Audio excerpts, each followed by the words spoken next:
안녕하세요. 오늘은 세포의 구조와 기능에 대해 설명해 드려보도록 하겠습니다. 그림에서 보실 수 있다시피 세포는 육안으로도 볼 수 있을 정도로 큰 크기에서부터 전자현미경을 사용해야만 볼 수 있을 정도로 작은 크기까지 그 모양과 크기가 굉장히 다양해요.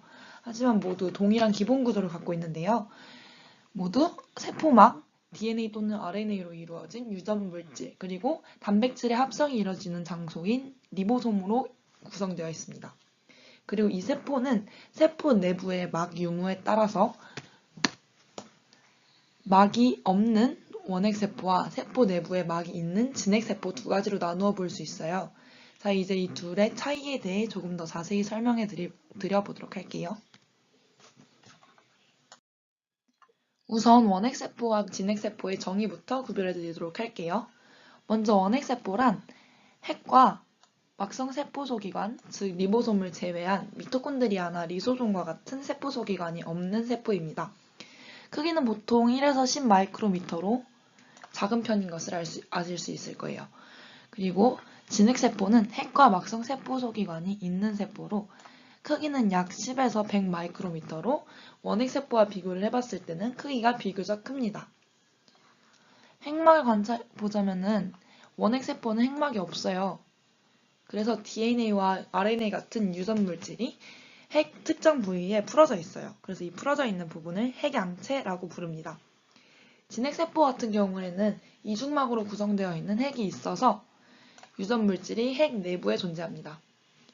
원핵세포의 유전 물질은 주로 원형 DNA로 구성되어 있고요. 특정 원핵세포의 경우에는 플라스미드 또한 유전 물질로 존재합니다. 원핵세포는 히스톤 단백질이 존재하지 않아요. 그래서 뉴클레오솜을 형성하지 못합니다. 반면에 진핵세포의 유전 물질은 주로 선형 DNA가 구성을 하고 있고요.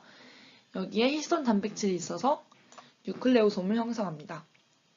막성세포소기관을 보자면은 원핵세포는 아까 말씀드렸다시피 막성세포소기관이 없어요. 그래서 효소가 세포질 전체에 다양한 효소가 퍼져 있고요. 진핵세포 같은 경우에는 막성세포소기관이 있어서 효소가 4막개에 각각 분포되어 있습니다. 원핵세포의 세포벽은 펠리도글리칸으로 이루어져 있어요. 이는 우리가 그 전에 배웠고 평소 알고 있던 식물의 세포벽과는 다른 친구입니다. 그리고 특정 원핵세포 같은 경우에는 세포벽 밖에 피막이 존재하기도 합니다. 진핵세포 경우에는 식물세포는 세포벽이 있고 동물세포는 없는데요. 식물세포의 세포벽은 셀룰로스로 이루어져 있습니다. 원핵세포의 예를 몇 가지 들어보자면은 세균과 같은 단세포 생물이 이 원핵세포에 속하고요. 주로 분열법을 통해서 번식을 합니다. 그리고 진핵세포는 단세포 생물과 다세포 생물을 모두 포함하고요. 우리가 눈으로 볼 수 있는 대부분의 생명체가 진핵세포에 해당됩니다. 진핵세포의 경우에는 무성생식과 유성생식과 같은 다양한 방법을 이용하여 생식을 합니다. 자, 이제 진핵세포의 구조에 대해서 조금 더 자세히 설명을 드려볼게요. 진핵세포는 이렇게 세포막으로 둘러싸여져 있는데요. 세포막은 세포 바깥과 내부 사이에 물질의 출입을 담당하는 곳입니다. 세포막을 조금 더 크게 자세히 살펴보자면요. 이렇게 중간중간에 단백질이 끼어 있고요. 인지질 이중층과 단백질이 이렇게 세포막을 구성하는 것을 확인하실 수 있습니다. 그리고 세포 안쪽에는 핵과 세포질이 구성을 하고 있습니다. 우선 핵은 유전물질인 DNA가 들어있어서 세포 구조와 기능을 결정짓고 생명활동을 조절하는 중추적인 역할을 맡고 있어요. 세포질은 물과 단백질이 주성분이고요. 탄성과 점성이 있습니다. 여기 세포질에는 엽록체, 미토콘드리아, 소포체, 골지체와 같은 세포 소기관이 들어가 있습니다. 여기 성같이 이런 작은 선 같은 아이들은 세포 골격인데요. 이는 세포 형태 유지와 세포의 운동을 담당하는 곳입니다. 이 세포 골격은 미세소관, 미세섬유, 중간섬유 세 가지로 나누어 볼 수 있어요. 그리고 여기 자세히 보시면은 작은 동그란 알갱이들이 보이는데요. 이게 바로 리보솜입니다. 그래서 리보솜에서 생명활동에서 꼭 필요한 단백질의 합성이 이루어져요. 이렇게 리보솜에서 합성된 단백질이 리보솜이 붙어있는 장소인 소포체로 이동을 하게 되는데요. 소포체에서 단백질이 입체적인 형태로 가공이 되고 운반이 돼요. 그리고 그러니까 리보솜이 붙어있는 쪽의 소포체를 거친면 소포체, 붙어있지 않는 곳의 소포체를 매끈면 소포체라고 부릅니다. 이렇게 소포체에서 가공이 된 단백질은요, 골지체로 이동을 하게 되는데요. 골지체에서는 단백질을 다른 곳으로 운반을 시키고 세포 바깥으로 분비를 시키는 곳입니다. 그리고 여기 이 동그라미, 요거는 리소솜인데요. 리소솜에는 가수분해 효소가 되게 많아서 세포의 소화를 담당하는 곳이에요. 그 다음으로는 여기 이게 바로 미토콘드리아인데요. 미토콘드리아에서는 유기물을 분해해서 세포에 필요한 에너지를 생산하는 곳입니다. 마지막으로 얘는 중심체인데요. 중심립이 있는 장소로 미세소관을 합성하는 장소예요. 이는 주로 동물 세포에만 존재를 하고 있고요. 세포 분열 당시에 방추사를 만들어내는 곳입니다. 중심립이 주로 동물 세포에만 존재하듯이 식물 세포도 식물 세포에만 존재하는 세포 소기관들이 있어요. 그 중에 하나가 바로 이 엽록체인데요. 엽록체는 식물이 광합성을 하는 장소로 포도당과 같은 유기물을 합성을 합니다. 지금 보시는 이 액포는요, 물을 비롯한 다양한 물질을 저장하는 장소이고요. 이 세포벽은 세포막 바깥쪽에 있는 것인데요. 세포를 보호하고 형태를 유지하는 역할을 합니다. 자, 이제 세포 소기관 각각의 특징을 기능과 관련지어서 조금 더 자세히 설명해 드리도록 하겠습니다. 가장 먼저 단백질 합성, 가공, 운반을 담당하는 세포 소기관인데요. 여기에는 핵, 리보솜, 소포체, 그리고 골지체가 포함이 됩니다. 핵 안에 DNA가 담고 있는 유전 물질이 리보솜으로 전달이 되면 그 유전 정보에 맞는 종류의 단백질을 만들어냅니다. 이렇게 만들어진 단백질이 소포체로 이동을 해서 가공이 되면 골지체로 이동을 해서 골지체에서 다른 곳으로 운반이 됩니다. 자, 이제 핵부터 조금 더 자세히 설명해 드리도록 할게요. 핵은 그림에서 보실 수 있다시피 핵막, 염색사, 그리고 인쇄 부분으로 나누어 볼 수 있는데요. 핵막은 외막과 내막, 이중막 구조로 이루어져 있어요.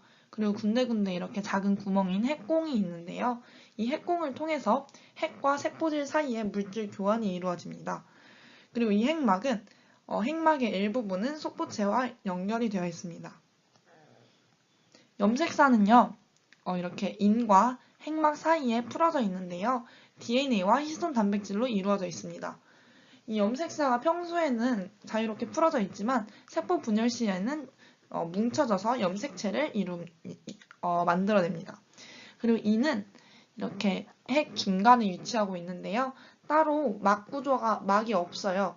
그리고 단백질과 RNA가 많이 모여있는 곳으로 rRNA, 즉 리보솜 RNA를 합성하는 장소입니다.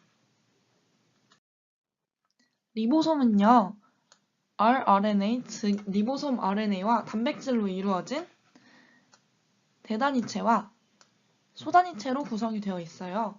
이 리보솜은 막 구조가 없는 것이 특징이고요. 거친면 소포체 위에 또는 세포질에 존재합니다. 거친면 소포체에 존재하는 리보솜은 만들어낸 단백질을 소포체에서 가공 과정을 거쳐서 운반이 되는 반면에 세포질에 존재하는 리보솜은 만들어낸 단백질을 세포 내에서 사용을 합니다.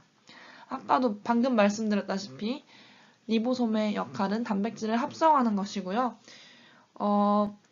이자와 같이 단백질을 많이 사용하는 세포에 이 리보솜이 발달해 있습니다. 소포체는요, 납작한 주머니와 관이 복잡하게 연결되어 있는 모양의 세포 소기관인데요.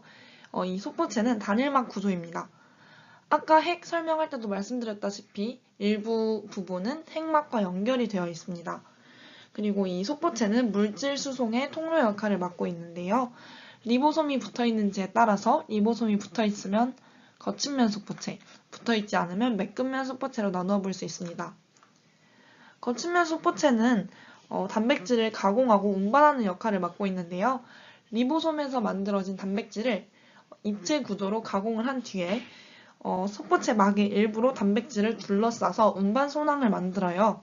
그래서 이렇게 만들어진 운반 소낭을 골지체로 이동을 시키고요. 매끈면 소포체는 세포에 따라서 생체막의 구성 성분인 인지질을 합성하거나 독성 물질을 해독하거나 또는 칼슘을 저장하는 등 다양한 역할을 맡고 있습니다. 골지체는 소포체와 마찬가지로 단일막으로 이루어져 있는데요. 이렇게 시스터나가 층층이 쌓여서 골지체를 형성하고 있는 것을 확인하실 수 있습니다. 소포체와는 다르게 내부가 연결되어 있지는 않고요. 이렇게 시스터나가 층층이 구별이 되어 있고요. 이 골지체에서는 단백질을 포장을 해서 세포의 다른 위치로 운반을 하거나 세포 밖으로 분비하는 역할을 맡고 있습니다. 소포체에서 떨어져 나온 운반소낭이 골지체에 도달을 하면은 운반소낭의 막과 골지체 막이 합쳐지면서 단백질을 골지체로 전달을 합니다. 그러면은 이제 이 단백질을 변형시키고 다시 골지체 막으로 포장을 해서 세포 밖으로 분비를 하거나 세포 다른 부위로 이동을 시킵니다. 이 골지체는 이자나 또는 형질세포와 같이 단백질의 합성과 분비가 활발하게 일어나는 곳에 발달이 되어 있어요.